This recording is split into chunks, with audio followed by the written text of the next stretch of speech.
Well, Greg, I gotta admit, when you're right, you're right. It's a good book.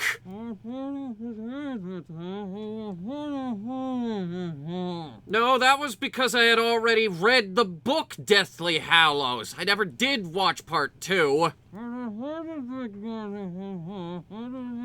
You know, that's another thing. Greg. I don't actually understand what you're saying. I kinda gotta guess what you're saying. So I see you like reading books now, pony boy.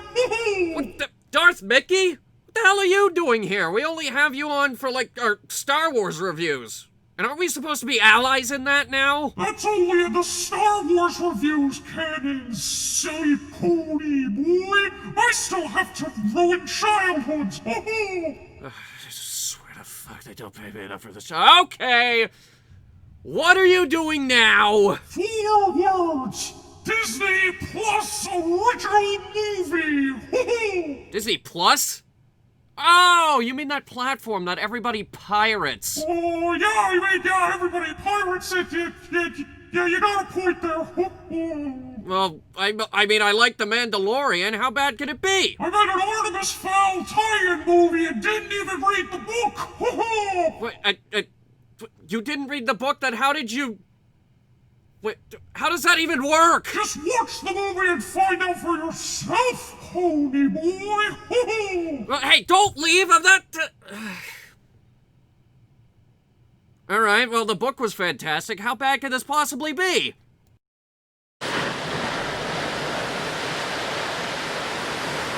I don't understand. How? How do you screw up this bad?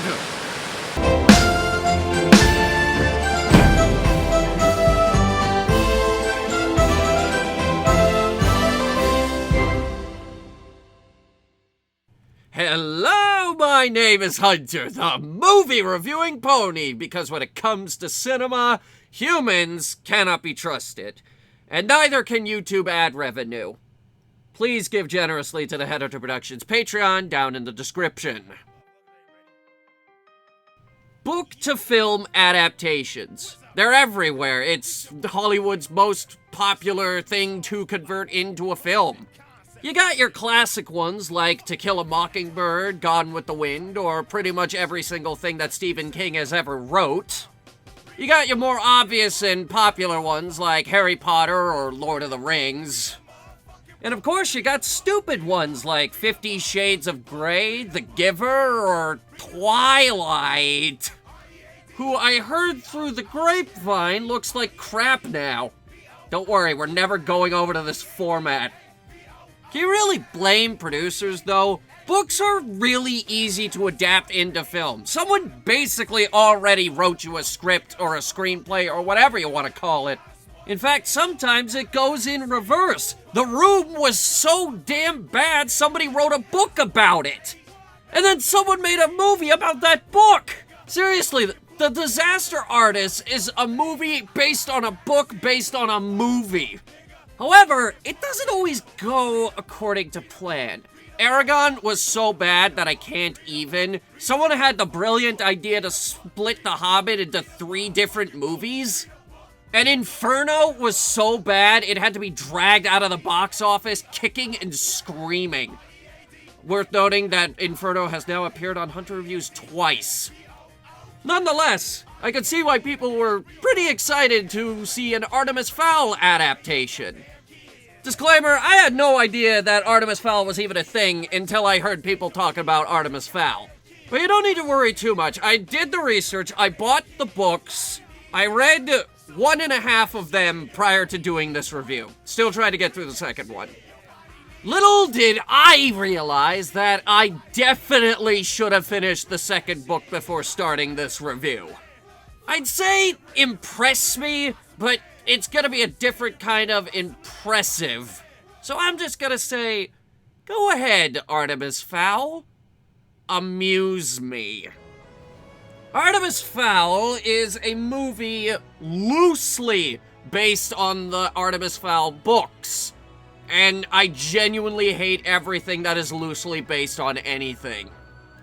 We got a trailer for this late November 2018. Yeah, a while ago. And yeah, people were really excited for this movie. And I will go out of my way to point out that that particular trailer has 77,000 likes and only 20,000 dislikes.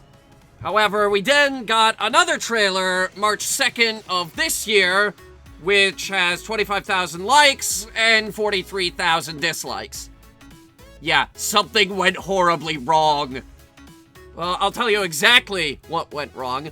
Originally, this was gonna come out in theaters August 9th of last year, but then they decided to delay it to May 2020. And then, well, you probably know what happened next.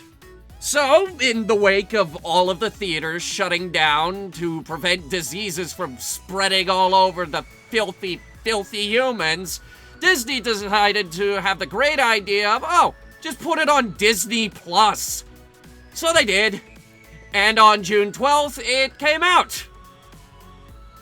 It's worth noting at this point, this movie's budget was like $125 million. And by putting it on a streaming platform, you have effectively killed any chance of this movie making any amount of profit whatsoever. So, Disney basically killed the movie before it even had a chance to live. Was it at least a good movie? No. Fucking no. It was actually the opposite of that. This movie is a disaster of epic proportions. Honestly, I can't believe how badly they screwed this up. The people who made this movie need to be studied. This movie also needs to be studied so that we can figure out how to never let this happen again. This movie makes shit up. It was clearly trying to combine two books. They got every single character wrong. They cobbled together a whole load of scenes and it does not work. His mom's dead and they gender swapped one of the main characters. Now I get it. I really do. You gotta change a bunch of stuff when you're adapting it over to a film. Especially, I knew especially that they were gonna have to change shit with the Mulch character, but this, wow. Where do I even begin with this? Okay, tell you what. We'll start with the characters, because every single character personality in this movie is wrong! Let's start with Artemis, for example, seeing as how he's our main character. Artemis is way less villainous in this movie compared to the books. In the books, he was a straight-up anti-hero criminal mastermind. Or at least he was for the first two books. He clearly wasn't the good guy, but you were rooting for him anyway. He's also, for some reason, way more athletic in this one. Like, in the book, Butler did all the fighting, but they screwed up Butler in this one. How do you screw up the best character? I don't care that he's black. I can absolutely look past the fact that he's black.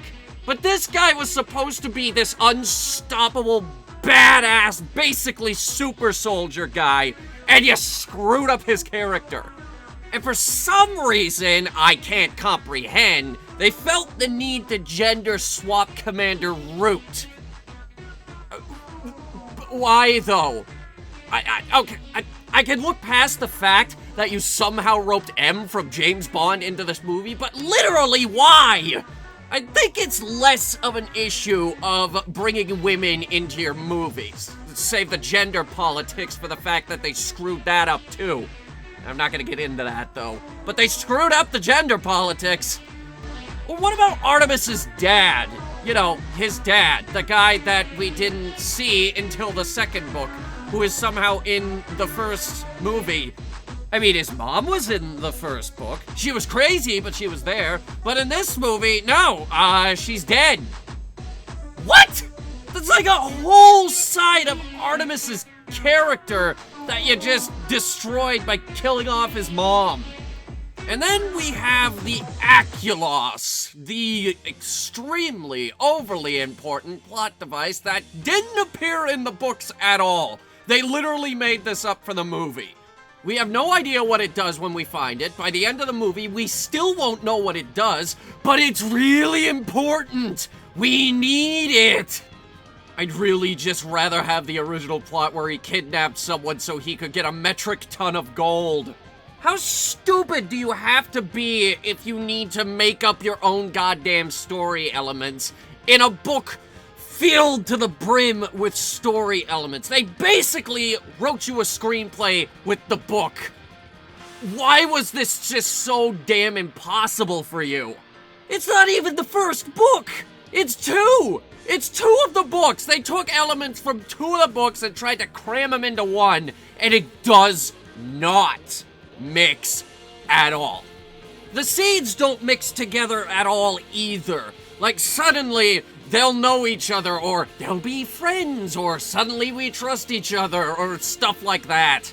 It's worth noting, if I went into this without reading any of the books, I would have been completely lost. Therefore, it can't appeal to newcomers, and it sure as hell can't appeal to existing fans because they hate it. Which is bizarre, because the author of the books said that he actually liked the movie. Which boggles my mind. And let's talk about some of these effects. They obnoxious! There are bits in this movie where they're just doing, like, funny faces at the camera because they're being caught in a time rift. And it just feels like those old 3D movies where they're just throwing shit at the 3D camera because 3D. It's annoying. It's really, really annoying. Other than that, everything else going on in this movie, I would say, is just on par with what we usually get with visual effects. It's not great. It's not noteworthy. Nothing in this movie really made me look at it and say, ooh, that looks pretty neat. Granted, it doesn't have to, but it's not gonna do the movie any favors. And I would like to discuss this scene. I only have a still of it up right now because I can't find enough of it in any of the trailers, and it's not in the original movie. And if it's the scene I'm thinking of, then they cut out an entire bit that would have explained so much of the plot. Another problem is character motives and plot twists in this movie are barely explained, if at all. Like, they send the dwarf guy in, Mulch, to get Holly out, and the next thing we know, he's cracking a safe, and there's no explanation as to why. Nobody stops him either. They let him do it, even the people in the house. And once he's opened the safe, he doesn't run, they don't stop him, he's just seemingly automatically on their side now. None of that happened in the book, by the way. This was just crap that the movie decided to do. In the book, Butler tried to beat the crap out of him. And this is just one of many, many instances in this movie where the book tries to bleed over into the movie, but it just doesn't work. And it's really frustrating, because it feels like this movie has all the right pieces, but it just can't seem to figure out how to fit them together. But for that matter, maybe it has too many pieces, because it's trying to take material from two books. And to really drive the analogy home, they don't fit together. This movie also likes to contradict itself a lot. Example, it's established pretty early on that we need the Aculos, or whatever it's called, it's something like that. Artemis definitely has no idea where this thing is because he's trying to demand it in a hostage negotiation. But later, we find out that it's in the safe in his house. Artemis clearly has no idea that it's in the safe, but he wants the dwarf to open the safe for some reason. Or how about, at the end of the movie, Artemis claims that he's a criminal mastermind. Even though prior to this movie, I'm pretty sure he led a normal life. Which was not the same case in the source material. I mean, even the troll fight scene in this movie is bad. Damn it, and that was the scene I was looking forward to the most. In the original, Butler takes a fucking mace and beats the shit out of him. In this, they just drop a chandelier on him. Yeah, they took a page out of The Dog Who Saved Easter's book. Add that to the list of things they changed from the source material. My God, It's just... wow. Plot holes, source material inaccuracies, getting every single character wrong. I honestly can't believe that this movie came from Disney.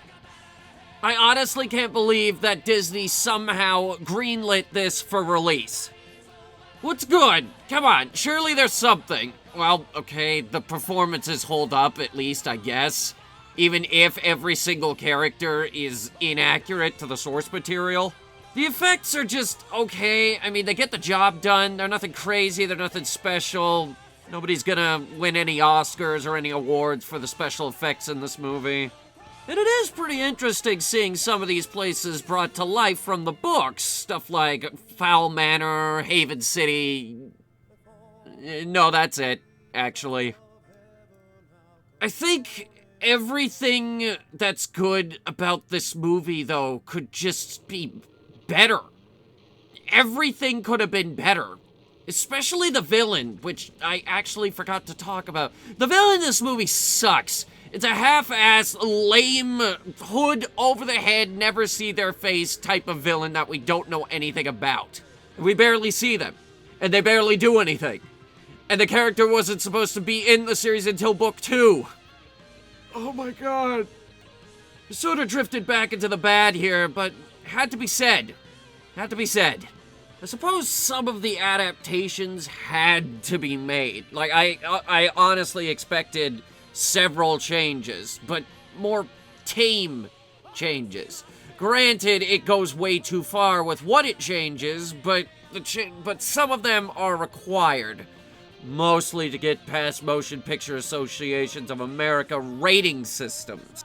Because in a lot of ways, these aren't kids' books. And I think that's what Disney's trying to appeal to. And I'm not gonna label that as a good or a bad thing.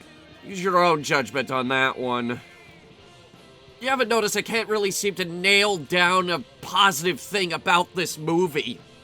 I mean, it's really hard to do that when you have no good characters and no story structure. If you put some kids in front of it, they'd be entertained, but that's not really a positive. I mean, come on! This movie was in development hell for years, since like 2001. This was the end result. How am I supposed to feel about it? The books are extremely popular, and I can see why. I read some of them. And this is what Disney came up with. It's honestly unbelievable. Loosely based on the books. I genuinely hate any movie that says it's loosely based on anything. And you know what you get for that? A 3.2. I mean, you have to read the book to be truly upset about it, but even without the book, this movie's a mess. It's hard to follow with its obnoxious jumble of story elements that it tries to cram into an hour and a half. Important scenes that would have helped explain things are just seemingly missing from the finished product. I mean, I honestly, truly can't believe that this came from Disney. Usually they wouldn't let something like this slip through the cracks unless it was a straight-to-DVD Disney sequel. But it wasn't. This was supposed to get a full theatrical release. And maybe even its own series. But now that it's on Disney Plus, they have effectively just killed it. Just cut their losses. I can't believe this came from Disney, and I can't believe they treated the movie this way. And people are rightfully pissed. And so am I. My advice, if your Disney Plus subscription was hinging on this movie, cancel it now, 'cause it's not worth it. Owen Colfer may have liked his movie tie-in, but I sure as hell didn't. My name is Hunter, and this has been a Hunter Review. I would like to thank Audible for helping us with this review. Through their 30-day trial, we actually got the first book in the Artemis Fowl series for free, so yeah, we had some source material to go off of. Is Audible sponsoring us yet? No, still no, although I wish they were, because... call me. Really, this video is mostly brought to you by Patreon, and I would like to thank all of our Patreon donors: Wade Bowen, Cynthia Clary, Sonnet Grinder, Tribal Typhoon, Craig Premium, Josh Davis, Fuckins Warrior, Miss Samantha, Mustang Drew 4, John Lyons, and Jacob Batiste. If you guys want to be thanked at the end of all of these reviews, consider a $1 Patreon pledge over on our Patreon. Yeah, I'll say your name for $1. That's crazy. That's nuts. Most of the time, they only do that at like $10, but I want to thank everyone, and I also want this obscenely long list that I have to read off of. Thank you guys so much for watching. Hope you enjoyed it. Here's some credits.